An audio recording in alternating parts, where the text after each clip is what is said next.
अस्सलाम वालेकुम everyone. Rental crisis के टॉपिक पे थोड़ी देर बात करूंगा और अपनी टिप्स दूंगा कि किस तरह आप अपनी रेंटल प्रॉपर्टी सिक्योर कर सकते हैं ऑस्ट्रेलिया में। हम सबको ही पता है कि किस किस्म के रेंटल क्राइसिस चल रहे हैं इस वक्त ऑस्ट्रेलिया में और स्पेशली पर्थ में, कि बहुत ही मुश्किल है कोई रेंटल प्रॉपर्टी लेना। आए दिन मैसेजेस आते हैं कि we are a family of 3 and 4 moving interstate और moving from Pakistan looking for accommodation, लेकिन अनफॉर्चुनेटली उनकी कोई हेल्प नहीं हो पाती। इनको मजबूरी में आके यहाँ शायद अकोमोडेशन में रहना पड़ता है, लेकिन उनकी एप्लीकेशंस जो हैं वो रिजेक्ट हो रही रेंटल की। रिसेंटली मेरी बात हुई मेरे रियल एस्टेट एजेंट से, उसने कुछ टिप्स शेयर करी जो मैं आपके साथ स्क्रीन पे शेयर करता हूँ और ये स्क्रीन शेयर होने जा रही है।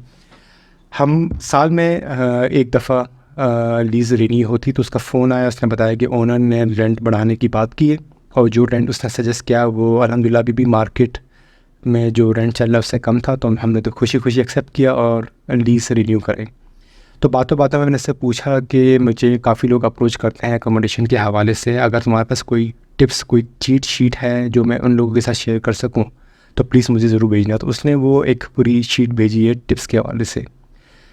फिर मेन सवाल ये था कि एप्लीकेशंस रिजेक्ट क्यों होती है। तो उसने मुझे एक एग्ज़ाम्पल दी कि रिसेंटली एक होम ओपन था, उसके अंदर तकरीबन 40 के करीब फैमिलीज़ आई। उन फैमिलीज़ ने अप्लाई किया। अब जब उन फैमिलीज़ ने अप्लाई किया तो उसका जो फ़िल्टर है मेरे जो एस्टेट एजेंट का, उसने 3 क्राइटेरिया सेट किए हुए हैं, वो भी आपके साथ बारी बारी शेयर करता हूँ कि वो एप्लीकेशन पहले रिजेक्ट करती है। अब रिजेक्ट होने की सबसे बड़ी वजह पहले तो ये है कि why applications are rejected. Number 1, missing और इनकम्प्लीट इन्फॉर्मेशन। वो कह रही जैसे ही कोई भी इन्फॉर्मेशन मिसिंग होती है, इनकम्प्लीट होती है, वो सारी उन एप्लीकेशंस को साइड पे कर देती है। उसके पास टाइम बिल्कुल नहीं है कि एक एक बंदे को फ़ोन करे और पूछे कि भाई आपकी ये इन्फॉर्मेशन मिसिंग है, can you provide more details. वो कहती नहीं। दूसरा क्राइटेरिया आ जाता है कि अगर उस बंदे ने जो अप्लाई किया है उसका प्रीवियस एजेंट ने अगर जो उसका फीडबैक दिया है या स्कोर दिया है वो आउट ऑफ 5 4 से कम है, तो वो सारी एप्लीकेशंस को साइड पे कर देती है। अभी जितने भी रियल एस्टेट एजेंट्स होते हैं इनका आपस में एक पोर्टल बना हुआ होता है जहाँ पे वो एक दूसरे से कम्युनिकेट करते हैं और वो फीडबैक प्रोवाइड करते हैं अपने करंट और प्रीवियस टेनेंट के बारे में कि इनका ये स्कोर है, ताकि जो अगला रियल एस्टेट एजेंट उनकी एप्लीकेशन प्रोसेस करने लगा है वो देख सके कि किस किस्म के टेनेंट्स हैं, कोई इनमें प्रॉब्लम्स नहीं। तीसरा आता है point, not enough income to afford the rental. Let suppose अगर आपकी इनकम आफ्टर टैक्स 3 से 3,500 आपके बैंक में आ रही है और जो घर उस है वो 500 पर वीक के हिसाब से मार्केट पे आए और आप उसके लिए अप्लाई कर रहे हो, तो आपकी इनकम इतनी नहीं है कि आप उस घर को अफोर्ड कर सको। आप रेंट तो पे कर दोगे लेकिन आप अपनी बाकी की ज़रूरियात किस तरह पूरी करोगे। तो ये सारा क्राइटेरिया उसके लिए होता है कि वो फ़िल्टर करके एप्लीकेशन रिजेक्ट करें और जो एंड में बच जाए वो शॉर्ट लिस्ट करके ओनर को भेजे। फिर ओनर जो है सिलेक्ट करेगा कि कौन सी एप्लीकेशन लेनी है। अब यहाँ मैं आपको अपनी एक पर्सनल टिप देता हूँ जो बात उसने भी कही। मैंने अभी तक ऑस्ट्रेलिया में 12 साल के अंदर 3 घर अप्लाई किए और तीनों घर में अल्हम्दुलिल्लाह मेरी एप्लीकेशन सक्सेसफुल हुई है।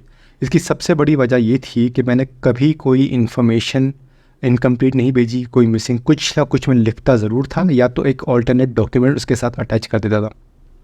दूसरा ये कवर लेटर, जी ये जॉब नहीं है लेकिन ये रेंटल एप्लीकेशन के लिए भी कवर लेटर बहुत ज़रूरी, जिसमें आप अपने आप को अपनी फैमिली को इंट्रोड्यूस कराओगे, पिक्चर्स लगाओगे, बताओगे आपकी ये हॉबीज़ है, ये एक्टिविटीज़ है, आपका ये लाइफस्टाइल है, आप यहाँ पढ़ते हो, आप यहाँ काम करते हो, आप यहाँ वीकेंड गुजारते हो।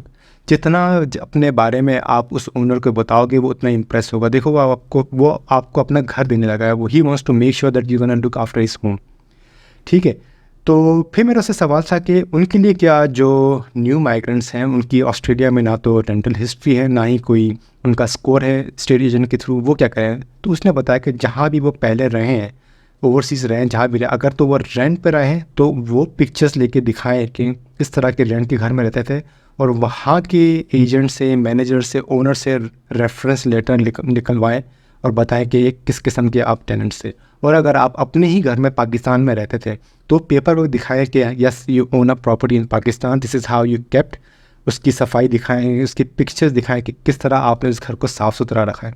आपने मेनली इस ओनर को इम्प्रेस करना है। जब वो एजेंट 3 से 5 एप्लीकेशन शॉर्टलिस्ट करके ओनर को भेजेगा, ओनर डिसाइड करेगा कि क्या करना है। तो ये कुछ टिप्स थी, कुछ सजेशंस थी जो मैं कमेंट्स में भी डाल दूँगा एज अ पिक्चर। जो आप देख सकते हैं कि क्या टिप्स उसने सजेस्ट करी हैं और क्या वजह है जो एप्लीकेशंस रिजेक्ट होती हैं। प्लीज़ मिसिंग इन्फॉर्मेशन या इनकम्प्लीट इन्फॉर्मेशन नहीं, जितना भी हो सके सब फिल करें, नहीं हो सकता कुछ ना कुछ लिख दें। अगर वो डॉक्यूमेंट नहीं है तो कोई ऑल्टरनेट डॉक्यूमेंट भेजें, ठीक है। अगर आप ऑलरेडी ऑस्ट्रेलिया में आपकी कोई रेंटल हिस्ट्री है तो उस एजेंट से बात बना के रखें, क्योंकि उसका स्कोर काफ़ी मैटर करता है। तीसरा, आपकी इनकम, अगर आपकी इनकम इतनी नहीं है कि आप वो घर अफोर्ड कर सकें तो फिर उस घर के लिए अप्लाई ना करें।